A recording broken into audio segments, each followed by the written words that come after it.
Hey everybody, happy Saturday night. Today is June 14th, 2025. This is Across the Pitch post-game show. um what an evening tonight at Super Park. What a game, what a performance by our boys in blue. Right now, as you can see on the screen, I'm by myself. I think people are joining me tonight. I believe Todd Lewis is joining. Kyle and Jillian may or may not. I don't know. It's a weird kind of getting back in the swing of things for us media members, but as of right now, there's a lot to talk about. And as I'm sharing these links out real quick, one of the first comments that I see here on the side is "Dude, I can't" by Michael.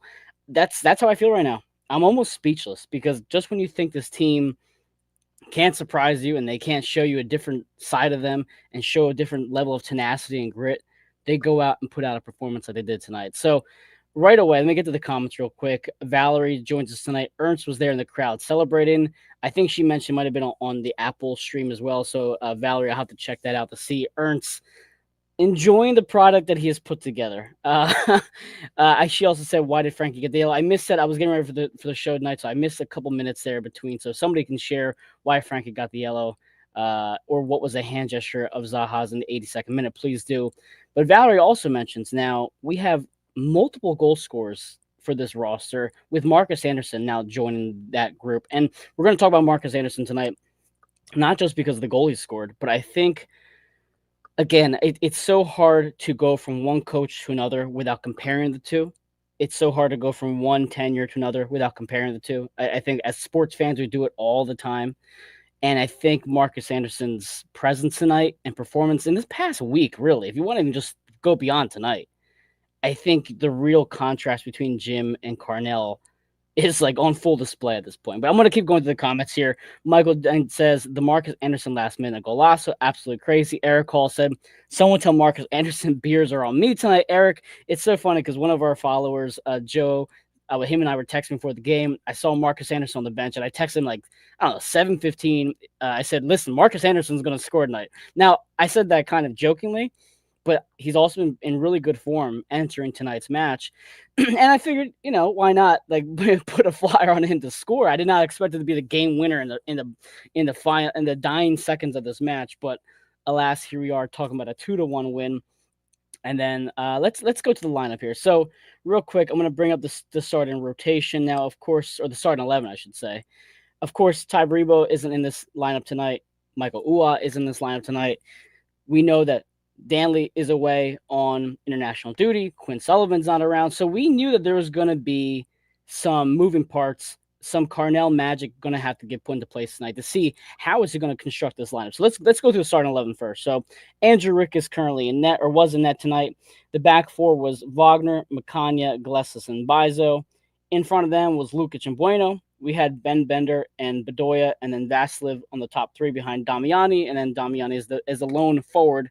Vasilev, I'm sure, was kind of going in between both of those positions there. But the first time we've ever seen this particular start 11, for obvious reasons, right? Players are missing international duty. I didn't hate it. I didn't hate it at all when I saw it when it got released. 45 minutes before the match, I was curious to see what Olivier was going to offer us tonight. I was willing to see or wanting to see more of Jesus Bueno. If you guys caught our last show with Jillian Almany from the One Team We Agree On and our buddy Dave Miller, I said one of the things I've been kind of disappointed by is Jesus Bueno's production in terms of the offensive side of things. I have been wanting him to play more minutes. He finally started to get more minutes, but he hasn't exactly been, prolific. Tonight, I didn't think he was fantastic, but you put a goal like that, and you know what? The rest is fine for me. So Jesus Bueno in that starting 11. And then you look at the bench as well. Basically, a U2 field bench. We had Frankie Westfield, Marcus Anderson, Jeremy Raffanello, Chris Donovan, Kevin Sullivan, Isaiah LaFleur, Eddie Davis, Neil Pierre, and Oliver Semley. Quite literally an entire U2 roster lined up in this bench and in this substitutions here. And again, I was concerned and curious, how is Bradley Carnell going to approach this match with the depth that he has? Because we've seen it before with Jim, where Jim has people away for international duty, and he's got left with a bunch of 17-year-old, 18-year-old players who don't have a lot of experience, and we don't really get to see, what this team can do against these opponents when they're so shorthanded. But I think tonight, on the other side, Carnell showed why he's really the man for this job right now. Domesticated Hoagie joins us. Give Marcus a raise. I think Marcus deserves a raise, and as Eric said, a beer and a whole lot of praise. So let's go through the first half. Now, again, we haven't played in about 2.5 weeks, give or take. I thought the first half was not the best. I think in the first 15 to 25 minutes, I think Olivier in particular had a pretty rough first half. Not pleased with Olivier's passing. I thought the passing in general in that first half looked a bit off, looked like they were a bit rusty coming into this match. I know Charlotte's pretty stingy overall, but still, I think some of those turnovers were pretty self-inflicted there.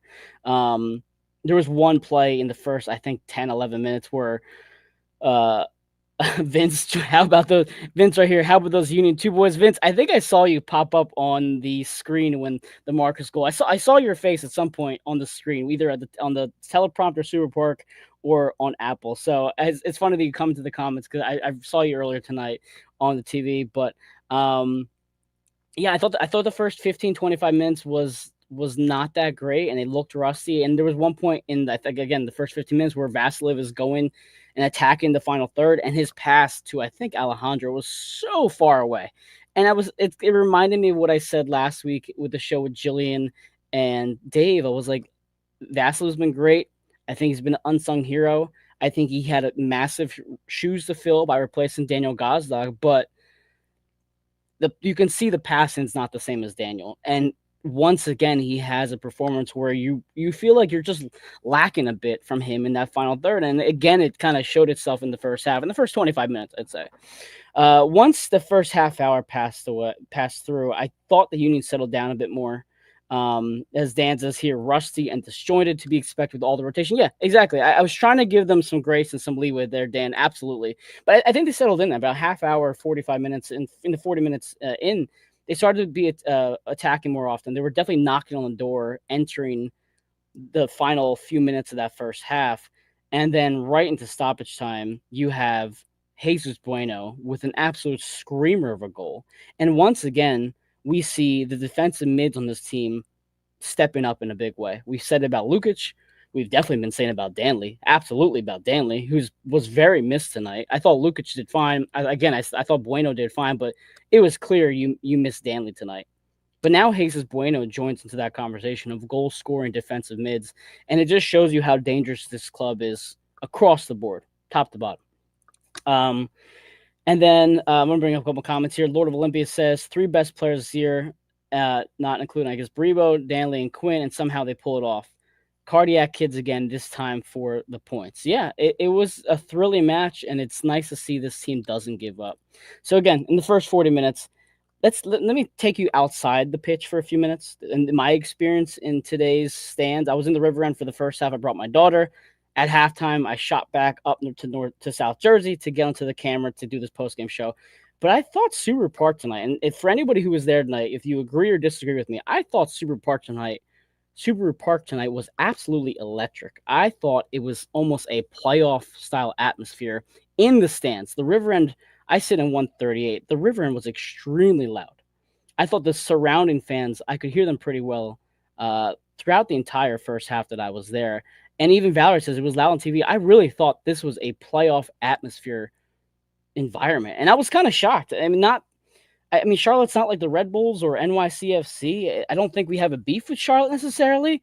Eric says I was there. The place was rocking. Okay, so it's not just me. I thought this place was going nuts. Now, I brought my daughter to about 5 or 6 games. She's about 9 years old. She's seen the crowd, but even she was like, wow, this is really loud tonight. But a funny thing happened tonight in 138. So, as you know, the bleachers, you kick the back of the bleachers to make that noise. And there was a woman behind me in the row who was kicking it, going with the beat of the song, right? The SOB were doing well with their chants. And some guy about 3 rows back just came and started cursing her off, like, you're being loud, you're being annoying. Why are you making so much noise? And she just went off. So it was funny seeing my 9-year-old like staring at this woman absolutely cursing this guy out in like such a Delco accent. And security got involved. And I'm thinking to myself, I don't understand why you're sitting in the River End if you don't expect it to be loud and chaotic. That is the whole point of the River End, is to be loud and chaotic. Like, if you don't like cursing or something, like, I have my own feelings on that. I understand some people don't like it. That's one thing. But if you're making noise, that's the whole point. in that section just to make noise. Don't sit there. And even security came up to him and said, "Listen, you are in this section that is supposed to be loud. If you don't like it, we can move you somewhere else, but don't complain." I was really proud of security tonight. They said, "Do not complain." Because you're just not gonna, we're not gonna have it in this particular section. So it was really nice to see security stand up for the woman who was kind of getting really heated and cursing this guy out. But again, it baffles me when I see some of the people in the Sons of Ben, and we're not the Sons of Ben, the River End rather, just not chanting, not screaming, not yelling. I know that's not everybody's thing, but if that's not your thing, don't sit there. That's it. That's how it is. You go there to lose your voice. Mandy joins us tonight. Hey, Mike and chat, add me to the No Voice Club. Absolutely. My voice a little raspy here as well. Vince says, welcome to Philly. Flop around and find out. Dan says, standing around silent would not find a supporter's end anywhere else in the world. And that's exactly it. So I'm not trying to get into this whole big River End thing. I just like to share my own experiences and how I see things at the game. Also, if you did go to Super Park tonight, you got a little headband, I think it is, right? A little floral type of headband. Not bad giveaways, because they also gave away this little hat. My daughter got like a little free hat there. So pretty decent giveaways tonight. I was pretty pleased with it. The drummer tonight was also a really weird blast from the past, and Dominic Brown. If you guys remember Dominic Brown, he had like the most insane month of June. God knows how long ago, when the Phillies were absolutely trash. So Dominic Brown was the drummer tonight. Again, odd choice, but hey, good to see Dom Brown doing well.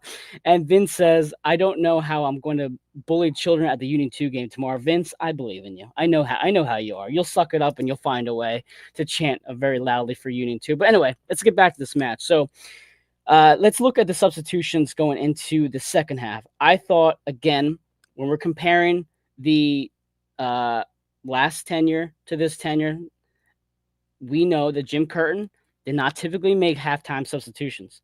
And was I happy to see Alejandro Bedoya come off? That's fine. But I'm glad that Carnell was just trying to bring on fresh legs, kind of go with something different. In the subs right in the 45-minute mark, we had Frankie Westfield replace Olivier. Again, as I mentioned a few minutes ago, I thought Olivier was pretty poor. I think he looked like he deserves to be the third right back on our roster, behind Frankie Westfield, behind Nathan Harriel. And again, as I said, I didn't have a problem with him starting. I think it's important to get him minutes and to see what he can do. But I thought in his opportunity tonight, he fell pretty flat on his face. So again, happy to see Frankie Westfield come in for Olivier.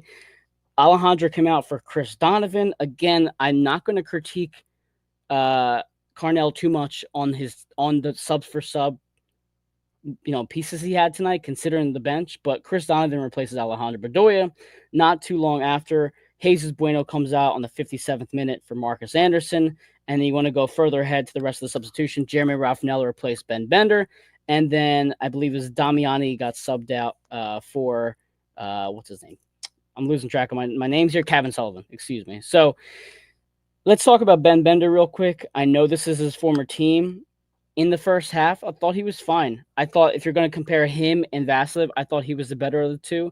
If somebody disagrees with me, please share your thoughts on how you thought Vasilev did tonight and Ben Bender. I thought he was aggressive on the defensive end in particular. He had a couple opportunities on the left-hand side where he really fought for the ball. Ben Bender is still a work in progress. We know he's coming off injuries. We know this is still a new system. This is only, I think, his second or third minutes or performance so far for the Union. So I'm giving him some time and I'm giving him some grace to get settled into this roster. But I thought he was fine. And it's what I was expecting to see from someone who's still trying to prove himself. Go out there, play hard, and do your best. Again, bring some comments here. Mandy said, it's a cooling towel for your neck. You wet it and wring it out. Thank you, Mandy. See? Look, just sharing some knowledge. It's very nice, by the way. Again, I'll show it again. It's a really nice material. Super cool. So it's a cooling towel. Awesome. Love to see that. Valerie says Dominic Brown played 2010 to 2015. Yeah, it's a long time ago, Mandy. It feels like it was much sooner, but apparently 10 years ago plus. Vince says subs are great, especially being forced into the Bueno change. Colin, Mikey B. Colin, it was great to see you tonight. I'm glad our daughters got to meet as well. Always good to see you. Mandy says, love seeing Frankie and Zaha's face. It was great to see Zaha get all heated. And a conversation we had at the beginning of the season, again, I'm going to bring it up. Who is going to be that enforcer now that Jose Martinez is gone? that question has been answered once again. This entire team will get in your face. Obviously, Jesus Bueno will, right? But Makanya, Lukic, Vasilev, Damiani, nobody's going to back down from any single player on the opposing team. So when we had that big altercation in that first half, and Zaha was all heated and whining and complaining, and he ended up getting a yellow card too and pushing people around. I love that the Union had their back, and the players had each other's backs, and that's exactly what we want to see. Dan says Mbaizo looked like a dude who hadn't played in a hot minute. Yes, he absolutely did. It was not the best performance. Mandy says, I don't think Mbaizo is bad. I think he just shows that he's not getting minutes, and that's fair too. But at the same time, Bueno went a good stretch without getting minutes either, and he's stepped in and played better than Olivier has. But I think you can make arguments on either side. I just thought Olivier wasn't too hot tonight. Dan says Bender industrious, finding space, good press, work back. Vasilev is fine, lots of hustle. Yeah, and that's what you're going to get from Vasilev. You're going to get 90 minutes of absolute engines going 1,000 miles an hour. Vince says Bender and Vasilev were fine, which is a compliment. That's yeah, exactly. They were fine. I don't think either were exactly over the top amazing, but I was happy with Bender's performance tonight.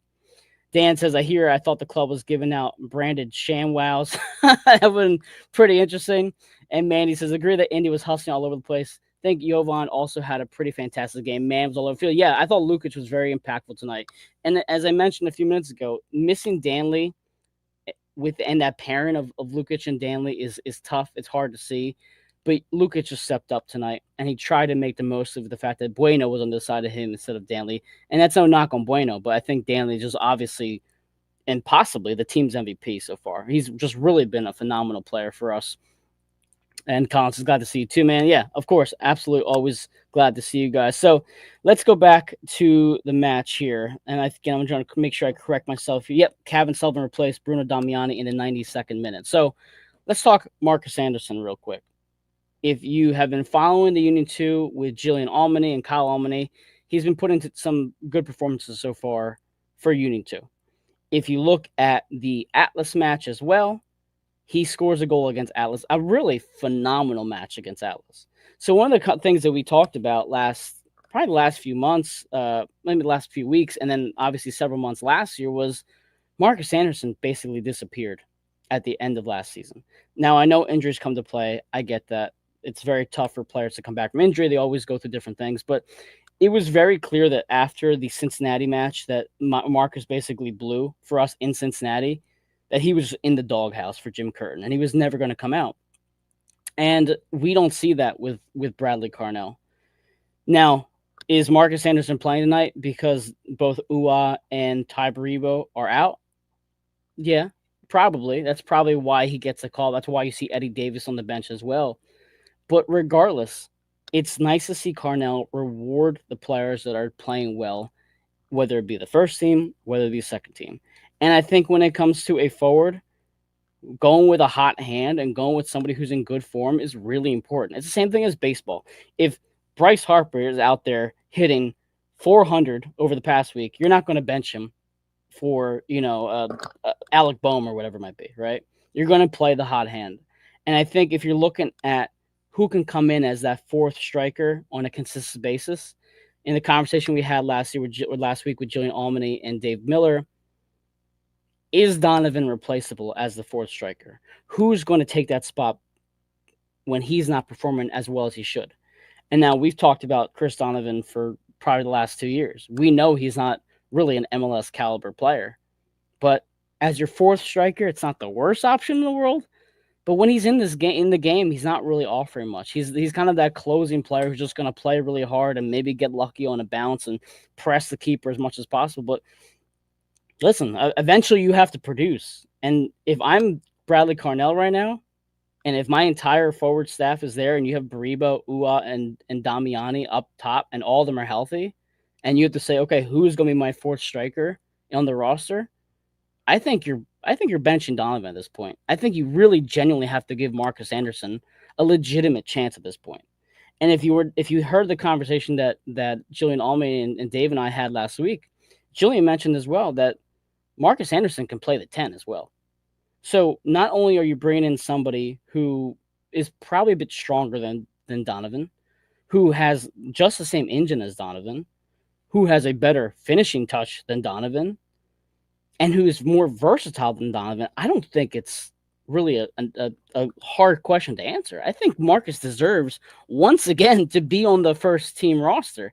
I think tonight also proves that. And I think if you send him back down to Union 2 and you don't reward him in the next match, when the hell's the next match? I think we have 11 days off on Wednesday in Chicago, June 25th. If you don't reward Marcus Anderson, God, that has to stink for him. That has to sting. And I know that Donovan, he's earned his stripes. He's sat down on the bench for a long time. He's taken his lumps and bumps. I get that. I respect that he's grinded it out.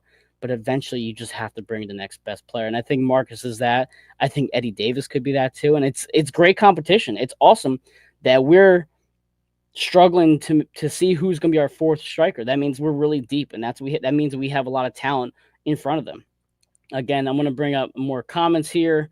Valerie says, hopefully we're not putting that banded pair up for adoption very soon. Oh, Mandy's comment right there. Mandy also joins us saying, when Marcus first came to us, he looked so promising, but that one very bad day and has been doing fine with you too. Really love seeing him out there. He doesn't back down. And that was the thing. Like, I know injuries happen, but even in the MLS Next Cup, you saw how well he played. So his skill was always there. The talent was there. And he looked great to start the year last year. So for him to just be thrown to the bench was just, I don't know, defeating as fans for us who got hyped about a player and then he just disappears on us.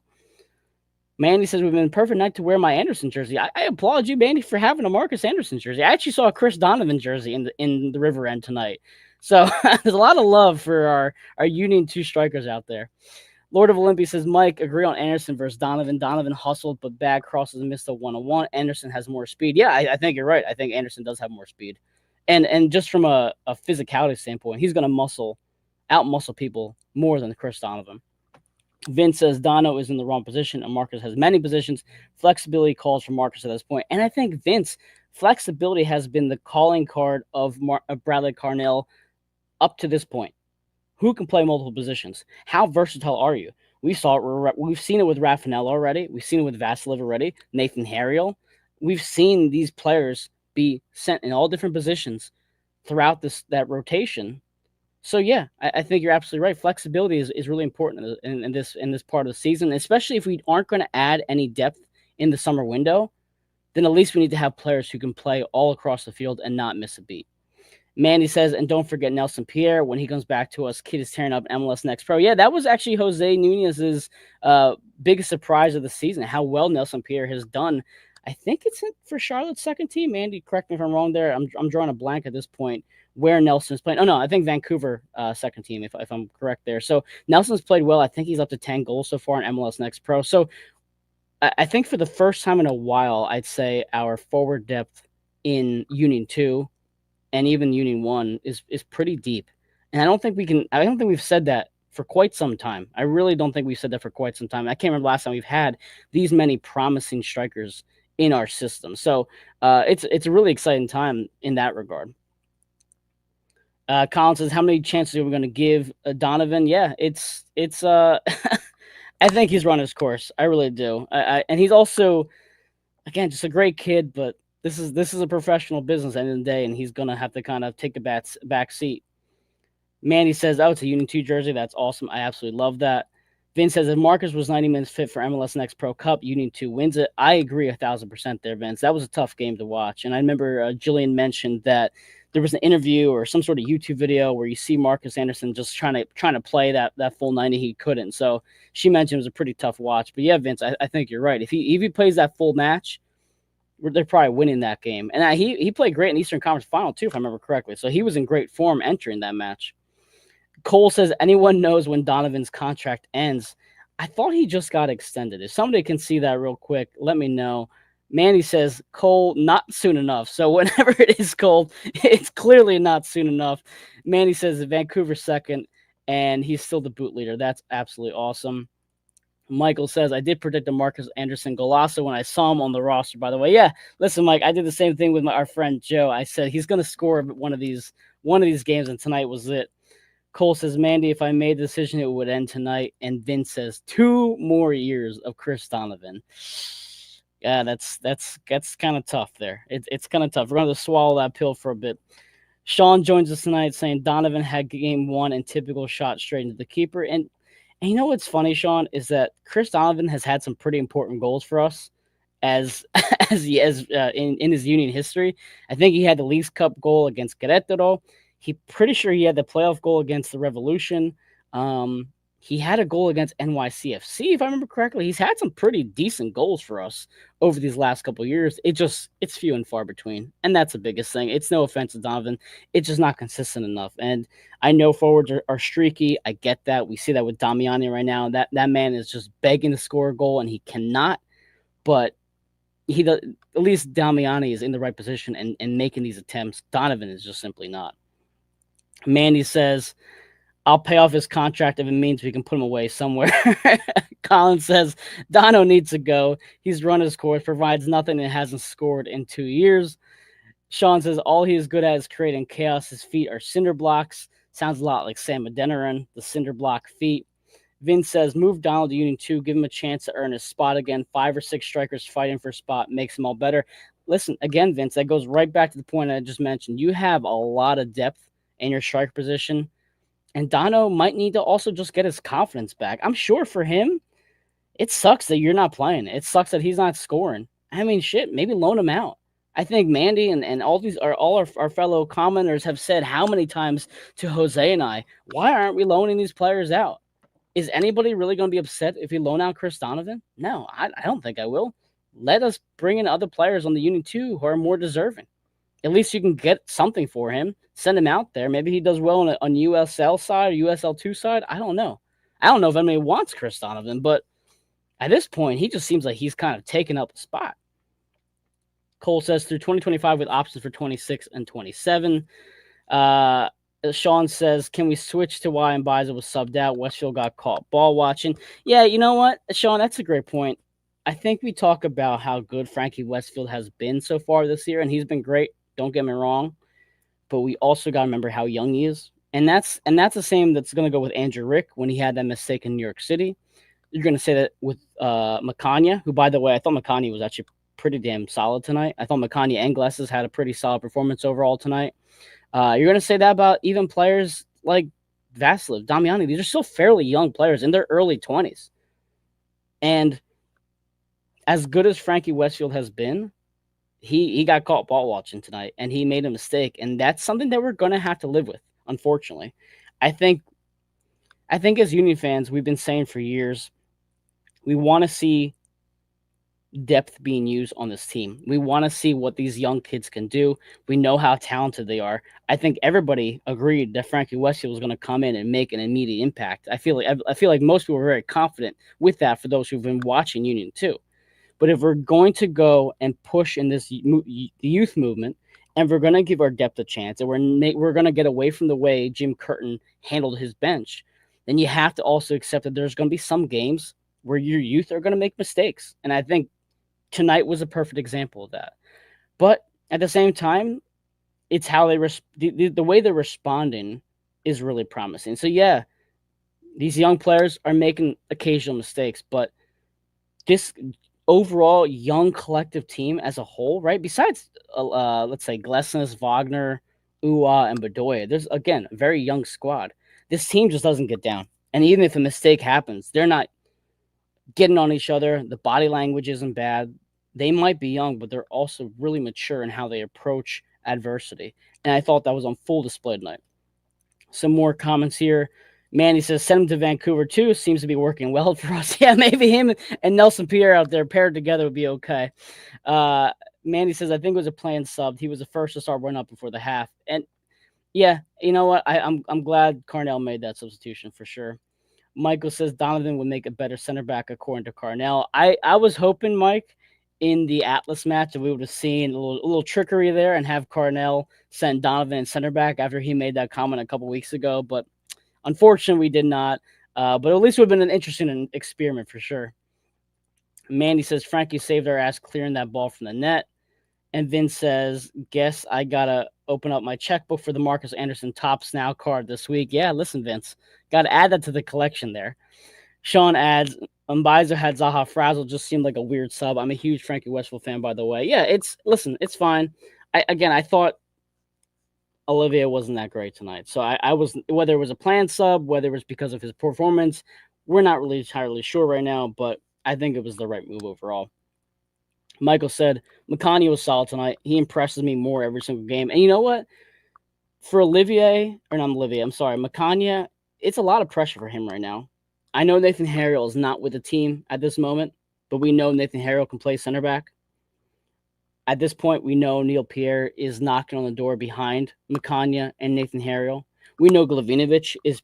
I was actually surprised he wasn't playing tonight, but we know Glavinovic is still maybe only a week or two away. I mean, if there's any player on this roster who knows his spot is not guaranteed week in and week out, it is Makanya, without a doubt. And I think he's answered the bell really, really well. His mistakes are few and far between. I thought tonight on his headers, especially, he was getting up there, was being aggressive. And we've seen it again. Same thing with Westfield and all these other young players. He just does not back down. He has a lot of tenacity, and he's getting better every single week. He really is. And I think if you talk to Kyle and Jillian Almany, they'll tell you Makanya has grown a lot as a player, which again makes me. I'm sorry, it makes me upset about last year that we couldn't see him once or twice. Maybe if he plays a few more matches last year, he comes into this year a bit crisper, with a bit more experience and a bit less of that youthful mistake. So I think Makani has done well. He's handled the adversity of last season. He's come in this year pretty strong. Colin says Frankie lives rent free in Zaha's head, and Domesticated Hoagie says sell Ua to Bosnia. Manny joins us here saying I think it helps that most of these boys have grown up and come up together. The off pitch relationships make a huge difference. Yeah, it's one of those things where the chemistry is really important, and that's one reason why some of us have been wanting Andrew Rick to stay in net. It's nothing against Andre Blake. We obviously want to see Andre Blake as healthy as can be and playing as consistently as can be. But at this point, Andre has played maybe like 6 matches? I don't even know how many matches Andre Blake has played for us this year. It hasn't been a whole lot. We want to talk about the off the pitch relationships, the chemistry. You know, Andrew Rick has a great chemistry with Frankie, Makanya, Pierre, these young players who again grew up together in this system. I think it's really important, and it's one of the reasons why this team's probably playing so well is that they have such a great chemistry with each other. And I don't know if you guys saw the interview that Lukic had with I don't know where Jose Nunez shared it earlier this week, but Lukic mentioned that him and Danley, even though they don't even speak the same language and they struggle to speak in terms of like understanding the words that they're saying, understand each other really well. And they bond really well. And it's almost as if they were just like meant to be together on the field. So somehow Carnell has just pulled the right strings to get this chemistry absolutely clicking on all cylinders. Valerie says Olivier looks cute in his white headband. At least he's got that going for him with Olivier. Good for him. Mandy says, and Nakania also has Neil Pierre in the wings. But yes, yeah, exactly. Neil Pierre, it's just, that kid's going to be a stud any day now. And Makania's done well to just put the blinders on, focus on what he can control. And if Makania ends up being your third center back and Glavinovic take his spot, well, then guess what? I want to see Jacob Glessens taken off the field once in a while. I know Jacob has had a good year. I'm not saying that he deserves to get taken off the pitch. Don't get me wrong. But we also saw what happened when he was going for that like Iron Man streak of playing how many games in a row that Jim Curtin just buried him into the ground. He gets hurt, has an awful season last year.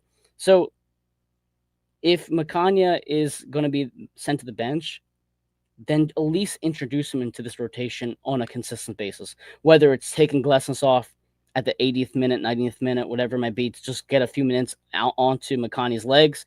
If it's to have him on when it's 2 matches in 1 week, when it's a Wednesday, Saturday, whatever it is, I think at this point Makani has earned the spot to rotate into that lineup. Sean adds here, the cohesiveness of this team from young guys to older guys and coaches just has a very special feel. Yeah, you know what, Sean? Whenever someone says the team's special, you kind of you got your hair stand up on the back of your neck a little bit, right? You get a little excited thinking, how far can this team go? Well, do I think this team can win an MLS Cup? I don't know. I'm not entirely sure, but special is a really great way to describe them. And this is probably the most special team that we've had since the 2022 roster, where everything just seems to be coming together. And right when you think that something's going to go against them or go the wrong way, some person comes and saves the day and steps up and has a big performance. And that's what we saw in 2022. We saw all these players have career years. We saw all these players step up when they needed to. We're seeing that once again this season. Michael says Zaha will absolutely have nightmares about coming back to Super Park. Absolutely bash him with every ball touch. Yeah, the boos were pretty loud for him as the first half went on, which is great. Again, that's what I want to see as much as possible from our fans. And Colin says that was one of the loudest pops I've heard from that stadium tonight. Yeah, Colin, that goes back to the point I brought up earlier. I really thought tonight was absolutely spectacular from the Union fans. It was expected for a team that's in first place. It was expected for a team that's been playing well. But again, it just brought me back to a couple years ago. I thought that stadium tonight was absolutely phenomenal. And it was just one of those things you just didn't want to leave. You didn't want the night to end because of how good the energy was in that stadium. Sean adds here, don't forget their 2 last-minute goals, Miami and Columbus, from a huge lead in points. Yeah, Sean, listen, I don't think you can go throughout the year without dropping some games, right? You're always going to have those bumps in the road. I think it's great that they had them earlier in the season. I think it's great that they still earned a point from those dropped points. And I think it's great that even after those, frustrating performances or maybe letdown performances, they didn't let it get to them. They've been undefeated for how long now, right? They've earned points in, I think, 11, 12 games. I'm losing track at this point how many games in a row they've earned points. So, yeah, you had a couple tough breaks there, but you continue to show how mentally strong this club is. So if you look at the standings so far, I think this might be updated. No, I don't think it is updated on ESPN. ESPN sucks with soccer. I really absolutely cannot stand it. I think our friend Joe sent me over the up-to-date the standings here. It should be Union at 37 points. Vancouver's at 35, so we're still 2 points ahead of the Shield race there. Cincinnati's at 33 points. If I look at tonight's MLS standings, because I haven't even had a chance to look at that, if I'm perfectly honest with you, let me look at tonight's schedule. Oh, Austin is over the Red Bulls right now, 2-1 in stoppage time. Nashville has a 2-0 lead on Chicago. Montreal, wow, has a 3-1 lead on Houston. Kind of shocked by that one there. San Diego is beating Minnesota 3-2. Minnesota, obviously, a team we might see in Open Cup if we make it all the way. Trying to look at Eastern Conference here. Orlando has a 1-0 lead at halftime over Colorado. DC United is down 1-0 against Salt Lake at halftime. Galaxy and St. Louis squared up 3-3. Columbus beat Vancouver 2-1. That's a tough loss for Vancouver. They've been in an odd form after that upsetting defeat against who they play in the Cruz Azul in the CONCACAF, right?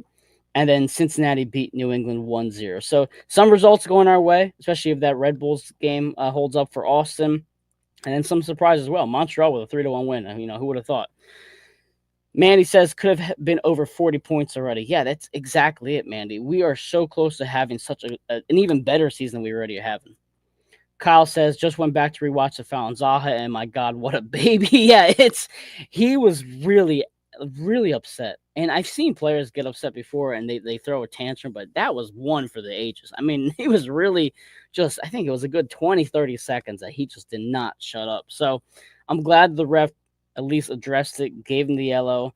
I thought the ref was tonight. Again, I was watching the first half a bit on my drive home, kind of on the side there, so I didn't get to see every single call that was made, but I thought the ref was tonight. Not terrible, not amazing. Definitely better than the refs that we saw against Miami in Chester. So I'll just leave it at that. And then Valerie adds here, San Diego over Minnesota 4-2 now. So wow, just an absolute shootout out there between San Diego and Minnesota. So let's kind of wrap things up tonight. We're at the 40-minute mark here. If the Philadelphia Union had done a 1-1 draw tonight, I would not have been overly upset. Yes, dropping points at home sucks. It would have been the third time we've dropped points at home. I get it. Don't think that I'm not upset by that. But I was trying to look at the bigger picture here. Okay, well, you're missing a lot of players. You're missing your two best forwards, arguably between Ua and Baribo. You have an entire Union 2 bench. Charlotte is a stingy team. They have been for a couple years now. I would not have been overly upset if you have a 1-1 draw at the end of 90 minutes. But we pull out the 2-1 win. That's amazing. So now you have 11 days off before you go to Chicago, before you go to Columbus, and then after that you go to Nashville, and then you host the Red Bulls back-to-back games on a Wednesday and Saturday. So on Twitter, I think somebody posted online about how this team is exceeding expectations, right?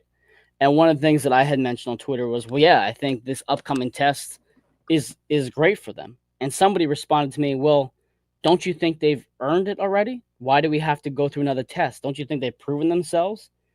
And a part of me was like, no, like I'm sorry, I don't view sports that way. I think you can't just rest on your laurels. It's like, yeah, well, we won 10 in a row and we had a really great May. That's amazing. Let's just take our foot off the gas. No, I think every game is every month's a new test. Every game's a new test. It's a new opportunity.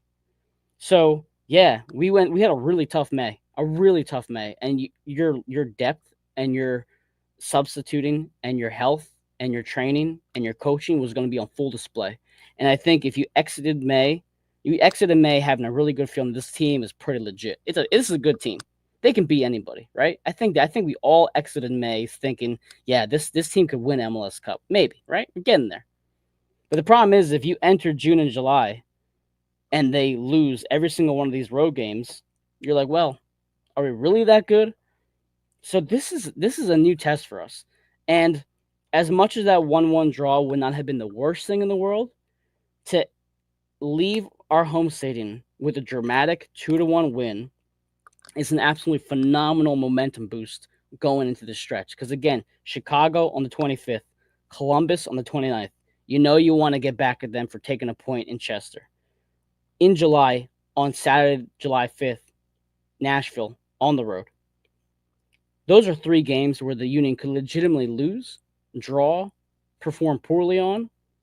This is a tough test, and we're not sure if Ua and Bariba are going to be back yet 100%, right? It's possible. We're hoping. We're not sure if Glavinovic is going to be back for this road trip. So there's a lot of question marks still with how deep this team really is and how well they can perform. So I can't wait to see these next 3 games. As nervous as I am, I really think that these next 3 games will really take it to the next level of how deep this team is. And I think if we can get through these next 3 games and get maybe 3 to 5 points, I'm okay with that. Because then at least you have some positive momentum coming back home against the Red Bulls in the quarterfinals of the Open Cup, and obviously just in the regular MLS season game in a few days after that. I'm going to bring up a couple comments here as well. Cole says Gaza picked up his first goal contribution with the Crew today. Cole, to that, I say it took him long enough. It's been, 11 games now for Gaza? He finally contributed, and the more time that passes, the more I'm kind of okay with him being gone. Sean says, I love how Makani doesn't care about who he's marking. He'll hit them and mark them like he owns them. Yeah, Sean, and that's the Philly athlete if I ever saw one, right? A guy who does not care who he's going against. He's going to give it 100%. So absolutely great words there from Akanya. Mandy says, when I saw that they changed the Super billboard, I thought we were cooked. Can't mess with the juju. Yeah, you go into these games hoping that everything's the same routine to kind of get back in the swing of things. Valerie says, Zaha's hand gesture after he scored was kind of a shaka, but back and forth from his forehead to his chin. I have no idea. Maybe someone can answer that. Zaha's always crying about something, even cries about the Charlotte's fan base. I don't know enough about him. I see you guys are chiming in about him, so that's great that you have that intel. He seems like a crybaby. Cole says Baribo's still in Israel, so it could be a while. Yeah, that's tough. It's especially when if he's hurt and he's home and local, that's one thing. But when he's hurt or with an uncertain injury and he's all the way across the globe, that makes it even more of an unnerving feeling. Mandy says, everybody get on the bus. We're going on a road trip. Yeah, listen, it's funny, Mandy, I've been a Union fan since 2012, 13 years. I've never been to a road game, ever. It's never fallen on a schedule that was good for me. I just forgot about it, the money, whatever it was. I have never been to a road game.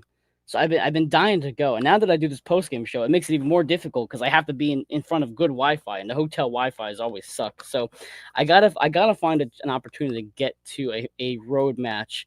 I gotta have Jose or Dave or somebody take the reins over for one weekend so I can go to these matches and let it happen. Over here, Mike says that's wild goalkeeper of the year taken out. Oh yeah, for Kalina, yeah, absolutely. And Mandy says, Michael, what? Come with us to Nashville. That is Saturday, July 5th. I don't think I can. I think I have my daughter that weekend. Maybe I have to plan a trip to get down with my daughter. That might be the best solution. Get on a plane, hop down with my kid to wherever I need to go to, and just kind of check the box off for both of us there. So, again, the Philadelphia Union with an amazing 2-1 win. I've talked for 46 minutes, so I'm a little gassed tonight. My throat, as Mandy said, it's killing me tonight. It's a little sore tonight, so I appreciate you all sticking with me, adding to the commentary. It's a lot of fun right now to be a Philadelphia Union fan. I think we said this probably 1,000 times already. I had no idea how good this team was going to be, but I absolutely did not expect them to be this good and to be playing with this much heart and this much passion. And as Colin and I think Eric and all these people mentioned here, it has been, you know what? Todd Lewis actually just joined us. So, Todd, I just mentioned my throat's killing me. I was at the game. I saw your sister. I said hello to Shelby. So I was like, I need a break in my throat. And then you came to save the day. So we've touched upon a lot of things tonight in the show. I would just love to hear your feedback. Maybe a player that stood out to you, a player that was disappointed to you. Kind of give me the Todd Lewis breakdown tonight. Yeah, I would say, you mentioned what players stood out. I think Ben Bender had an excellent game against his former club in Charlotte, found a lot of space out there on the left-hand side of the field. And we saw that, Ben had a couple good moments where he could have had an assist or two with some crosses. Probably should have had an assist in the first half from Bruno Damiani, who just can't buy a goal. I don't know if that's something that you've touched on, but I do feel yes, a little bit for Bruno Damiani, right? It's like he gets himself in good positions, and that's exactly what you want to see from your strikers. But yeah, I mean, he just can't buy a goal in this moment, and I do think it's. I'm sure you remember this. Jim Curtin last year, and the people listening. Jim Curtin never wanted to make substitutions because he didn't want to mess up the defensive shape. Yep. And you take out Ben Bender in the 77th minute, 78th minute, Charlotte goes and scores a goal. And so maybe there is a little bit something to that where you mess up, your defensive structure and everything. You try to get as much information to the players that are coming into the game and everything. They're trying to get in line and check with the players out on field. And, there's little moments and everything. Frankie Westfield subbed into this game in the second half for Olivier Bizot. He is the player that was marking Wilfried Zaha. And so, maybe there is a point that Jim Curtin has where you don't want to mess up that defensive structure too much. You take off Ben Bender, and a minute later, Charlotte go down and score a goal with Wilfried Zaha. And credit to the Union, credit to Marcus Anderson, right? Yep. A player that hasn't played in over a year, I think it's been now, with the first team. And yes, he scored in, I believe Kyle Allman, told me, and he should be coming in here any minute. I don't know exactly what Kyle's doing, but we'll see if he joins. But I think Kyle said that Marcus had scored in his last 3 games, one with Union 2, one last week against Atlas, and now this week his first career goal with the Union in an official match. And credit to him, right? A player that got banished, got sent to the Shadow Realm last year by Jim Curtin because of his performance against Charlotte away, where he loses the ball, and we didn't see Marcus Anderson at all. And let's not forget all the injuries this guy has faced with ankle injuries, with concussions and everything. And to see him bounce back from all that, to find this form the last 3 games now and continue to get goals. Yeah, this is a player that I think if I'm Chris Donovan, I'm a little bit scared, right? This is a guy who Chris Donovan had a big chance in this game. Let's not forget it, to make it 2-0. Great ball by Jacob Glesnes, has the whole of the net to shoot at, hits it right at the goalkeeper. And if I'm Chris Donovan, I'm a little bit scared seeing a player that was only on the field for how many minutes was Marcus Anderson out there? 57th minute he had it. He came in 30 minutes. Seemed like he was only out there for 10 minutes, right? Because he didn't get that involved with his team. But he gets his one chance, right? And he puts it in the back of the net. So credit to Marcus Anderson. I would say him and Ben Bender would have been the 2 players that stood out to me the most in this game. And maybe Jacob Glesnes too. I think Jacob was really solid on the night defensively. Yeah, I was saying earlier that I thought Makania and Glesnes had a pretty good outing. Todd, you're getting a lot of love in the comments, but Manny says you look like you got a nice tan going on. You're just glowing out there. Yeah, I did. Yeah, see, and I mean that's what Denver does to you. Yeah, how was your trip to Denver? If you want to just share a couple things that you did out there. It was good. So that was my second time out in Denver. I went 2 years ago for the Union versus Colorado Rapids game. Right, right. And this time I said, no, I'm just going to go out here on a full vacation. So my friend from England came over and flew over his first time in Colorado. And we went to 8 different city stops, whatever you want to call them, in Colorado. Got to actually drive through the mountains going I-70 west. So like you're Nice. heading out to Utah, California, and all that. And so when I went out 2 years ago, I never did that. And it was crazy. I mean, just going up higher and higher in elevation. I think the highest I saw on my watch that we got up was like 12,000 feet. And now if we would have started driving up or climbing up those mountains, I think some of them went up to 14, 15,000 feet in elevation. Wow. We didn't hike those. We stayed. I think the most we did was like 7,700 something, which was more than enough for me. I mean, the sights were beautiful and everything, but it was cool just going into these small towns, going through the mountains where only 2,000, 1,000 people are living in these small towns, and they kind of look like a ghost town a little bit too because they're ski resorts, and everybody goes there in the wintertime during the skiing since the mountains are higher up. You're going through the mountains.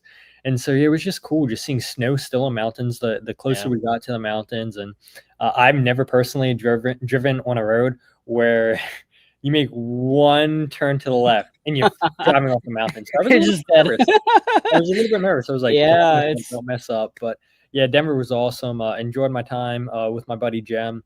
Did a lot of hiking, got to go to a hot spring, and it was fantastic being in Denver, and I'm glad that I took that opportunity.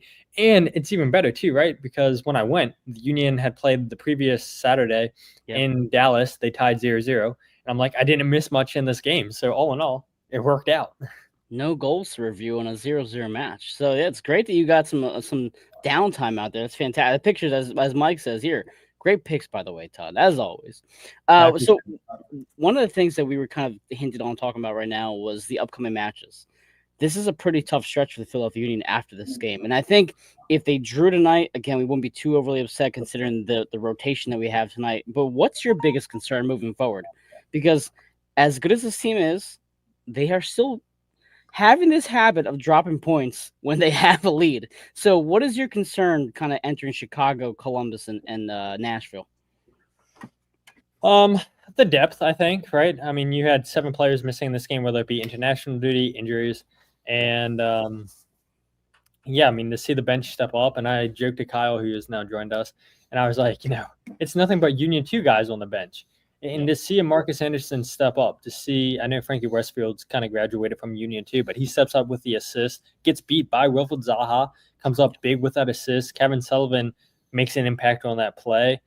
Yeah, I mean, players that haven't really been given first-team opportunities, when they got given the moments, they made the most of it, and it made a difference. And so I think that's going to instill confidence in this group. And I keep going back to, we saw it last year in Portland, and there's been times St. Louis this year where the Union had a lot of guys away and they step up big, and Jan Glavinovic scores to win the Union that game 1-0. But you want to see players step up in big moments, because when they're stepping up in those big moments, that's when you have trust. That's when you have belief. And so why shouldn't this team believe that they can go into Chicago, get a result? Why can't they believe that they can go into Columbus and get a result? So, I mean, this seems full of confidence right now. I looked it up, 10 games now in MLS that they're unbeaten in. And so this team's going to take a lot of confidence going into these next few games. Kyle? Yeah, I mean, kind of to your point, Todd. I mean, I saw Mandy there talk about Eddie Davis. I think Eddie's time's going to come for sure. You're seeing the success of, like you said, these U2 kids. Man, just haven't covered them as much as Julie and I do in MLS Next Pro. Now seeing them have success, it's just wonderful to see. You feel happy for them, but also it's just part of their story. And you and I were talking about, Ty, at the end there, right when they scored that goal at the death, kind of what, and then watching them all parade around the fans. And it's just, there's something here I'm starting to see. There's something here now. We still got 16 games left, but the confidence, seeing the players in the locker room just supporting one another. You didn't see this in 2024 as much. You saw it, but you didn't see it in 2024. Yeah, go ahead, Kyle. Sorry. Go ahead. I was saying I was obviously not watching the press conference. I was over here giving a 45-minute speech with with the comments and whatnot. Did Carnell say anything in the press conference? Anything interesting, noteworthy, but either injury related, game related, etc.? I mean, Ty Baribo is still in Israel. Yep. Mm-hmm. They've had consistent contact with him, but outside of that, I mean, he talked a little bit about. I mean, it really wasn't a ton. What do you think? Jesus Bueno said he doesn't have an update on his hamstring injury. That's it. Yeah, that's right. Thank you. But we'll talk about depth right there, and a hamstring injury for any players is tough. Yeah. So yeah. And what do you do there, right? So let's say that Jesus is out a couple weeks because you never know with his hamstring injury. So I would imagine, Quinn Sullivan's at the Gold Cup, and so now you're down 110. You're down potentially Jesus Bueno, who now comes into that starting lineup. Thank goodness the Union went out and got Ben Bender, right? Because now, Danley's at the Gold Cup too. And so what do you do? What do you do with another striker? What do you do with another number 6? Alejandro Bedoya, yeah, you could play him as a 6. You played him as a third strike, number 10 today. So you do have the option with him. Jeremy Raffanello can come in there. I know some people are going to say Kevin Sullivan as a 10. So you do have options, but you're really asking a lot now of this bench. And you could also, I believe I remember correctly, with Pariano, he's on loan, but you could still call him in if you need to for like a certain small number. And I mean, he plays that position for Union 2 now. Again, we're going to talk about jump from MLS Next Pro, but I think if you're really desperate, you could look at that, Pariano, at least off the bench. Well, I think one thing, Kyle, that Jillian had mentioned last week was the fact that Marcus Anderson can play the 10 there. So if you bring Indy into we've seen Indy play the defensive mid before. We've seen Raffanello play the defensive mid before. So true. I mean, do you take Marcus Anderson, throw him in that 10 spot where Indy is right now, and say, hey, listen, like he's obviously in good form. I mean, if probably the most confident player on the Union right now is Marcus Anderson. So if Bueno is out, I mean, granted the next game is not for 11 days, and I didn't even realize that he was, it was something that was that significant. So if it is a hamstring injury and he doesn't come back in 11 days, shit, give Indy a chance defensive mid and put Marcus Anderson up top. Let's see what he can do. The kid's obviously playing pretty damn well. Yeah, I think, I don't know. I asked Marcus Anderson because Kyle would know this covering Union 2. They've been playing him as a second number 10 a lot with Union 2, and he gave credit to Ryan Richter and the coaching staff for helping him learn that role to get the best out of him, because he was quick to remind us that he was brought in as a striker, but with this change of formation under Bradley Carnell playing the 4-2-2, and now they have a lot of strikers with Union 2, and so now they play Marcus a little bit farther back just to get him playing time and everything to see if he can play this position. And Kyle, how would you say that Marcus Anderson's been playing the last couple of weeks as a number 10? I particularly like him. I always like Marcus with Eddie. I think they have a good pairing compared to Eddie and Sal, or even Marcus and Sal, or Sal and Stas. I'm talking from purely Union 2 standpoint. But he shows that creation ability. And this comes from, I think, his time in Spain when he played wing position. He was more of he played more of at times, midfield position. So I think there's some of that skill set there. It's the same with Quinn Sullivan, right? Yeah. Where he came through the system as a winger, and then you play him as a number 10, where he can play out on the wing, and that would help Marcus Anderson playing as a winger in Spain formerly. Correct. And you bring him in as a striker, and now you move him a little bit deeper back where he can play out wide a little bit. Yeah, I mean, that should help his game, in my opinion. 1,000%. I agree with you there, Todd. No, I just think that, and I keep going back to with these guys, Marlon Blanc saying when we had him on our podcast, and I know I use this adage in coaching, you don't know you're ready until you're being put in that situation. That's right. And I think Carnell's giving these kids a chance, and sure, they're going to make mistakes. They're going to fail at times. But what's really impressed me the most was, like, again tonight, Frankie kind of gets beat to that ball that leads to that game-time goal with on Zaha. Doesn't let it get, goes right back, keeps his head in the game, and gets an assist. I mean, it's just those are the kind of things. And Mike, to your point, we were in the River End last weekend. When those kids came on, they changed the dynamic of that match against Atlas. In my opinion, It was great, man. Those two guys came off ready to kill him. It was absolutely phenomenal. It was that killer mentality we want. I think it's those are some of those things. There's a lot of young lions in that Union 2 and that have come up through the system. They're hungry for a little bit, and that's a good thing to see. Yeah. I was talking about see. Before I wrap it up. I was talking earlier. I was like, I think this is the deepest forward depth we had in quite some times in terms of players who legitimately could be starting caliber players in the next couple of years. So Right. Eddie Davis, Stas, Marcus Anderson. I mean, obviously the top three of Damiani, Bribo, and Ua. I mean, we really have a lot of players who are promising. Even Nelson Pierre on loan, he's doing phenomenal for MLS and so we have a lot of depth. That's wild. Yeah, we have a lot of depth up top for the first time when it feels like forever. So I'm excited to see what Carnell can cook. At this point in Carnell, we trust. I know he's gonna make mistakes. I know he's not gonna be perfect. I get it. No coach is, right? I think Valerie actually mentioned. I forgot to talk about your comment, Valerie, earlier. What is Jim Curtin thinking right now? I don't know what Jim is thinking about right now, but at this point, I'm all in on the Carnell train and what he has to offer. But we're at an hour now. I know you guys are going to get kicked out soon anyway. Kyle, do you have any things you want to plug for the one team we agree on? I mean, we got some articles coming out. We'll be at Union 2 tomorrow, so if you're going, say hi to Jillian or I. So keep an eye out for that. She'll be down training. We actually might have a discussion with a player that made an impact in tonight's game coming up, so stay tuned for that. Don't want to spoil anything or hell yeah, nobody's hopes up. But we've got some stuff coming up this weekend. Union 2 played during this week, even though Union don't play next week. Union 2 play on Saturday, so probably some stuff coming up from that. Okay, Todd, the Todd father, as the commenters have called you. Go ahead. Todd Pod. The Todd Pod. Yeah, I mean, we'll do a podcast tomorrow, live, 8, 9 o'clock. We'll see what time I go live tomorrow. And have an article sometime tomorrow as well. And then, so Apple, I think they're on to me because they've been really strict with me doing my goals breakdown videos on YouTube. Ooh, you gotta be careful, Todd. I knew the secret little formula, how to get past it.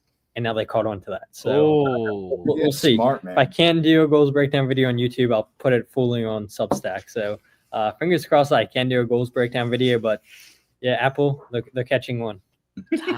Todd's gonna get arrested. We're gonna bail him out, Kyle. I mean, Todd's just flirting with danger out there with Apple. So that's a tough enemy to make. Todd is Apple. So good luck. Good luck on that. I mean, look, I have an iPhone. I have a MacBook that I'm using. I have an Apple Watch. Like, I'm supporting them. Just let me have this. Let me have this win. Like, I'm giving you guys money. I've spent well over $2,000 on all this. Like, come on. Let me screen record these videos, post them on YouTube. I'm not making money on them. Like, I'm helping you guys out. I'm helping your product. People are going to see these good goals, these good plays, and like, I need to subscribe to MLS Season Pass. So I'm doing you guys a favor. You guys aren't paying me to do this, so just let me upload the videos. Come on. Can I tell you a little funny anecdote that might get me in trouble, but I really don't care? So I think last year I got into a discussion with somebody from the union that they yelled at me, or us rather, AAT Sports, because Johnny Uleka, who does all our intro videos, had used like clips from the union into the intro videos, and we got yelled at for that. And I'm thinking to myself, we do a lot of coverage for you guys, and every single other podcast does, like, takes union videos, union audio, all that stuff. I'm like, why are we getting targeted? So that's just my own personal thing. I think you're absolutely spot on, Todd, because we're doing so much for you. How we just what? It's free coverage. It's free coverage. Leave us alone. But I digress. Anyway, everybody, thank you for joining me in the comments tonight. It was absolutely a fantastic conversation. I hope that you all enjoyed me going on. Again, Todd, I give you a lot of credit. I've done solo shows before. I think the longest solo show I've ever done was an hour and a half doing college basketball. So I give you a lot of credit because I was dying for thirst. But these comments kept coming in, or to drink something. Like, these comments kept coming in. I just couldn't take a drink. So thanks for saving me tonight. I needed that very badly. I appreciate it. By the way, go ahead. History fact, MLS Communications, by scoring at the 97th minute tonight's match, Marcus Anderson produced the latest game score scoring goal, winning goal in club history. Kyle, I told our friend Joe Oblick and I were talking earlier. I already said this during the show. I predicted the Marcus Anderson goal tonight. I didn't put any money on it though. That's my bad. That's my fault. I should have done it. So, anyway, thanks everybody for joining us tonight. Kyle, Todd, get home safely, and go Union. We'll see you next Wednesday after the Chicago match.